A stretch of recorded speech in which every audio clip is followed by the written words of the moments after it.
ఓయ్, నువ్వు నాకు లేవంటే తట్టుకోగలనేమో, కానీ అసలు నువ్వే లేవంటే నా వల్ల కాదు.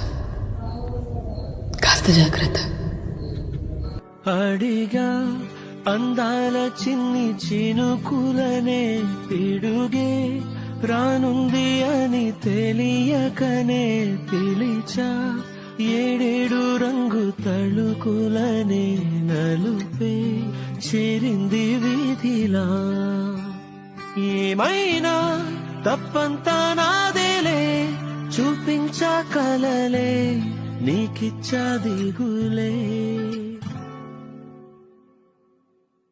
మనసా మన్నించమంటూ అడగనులే, తెలిసే ఇంకొక్కసారి జరగదులే, కనులే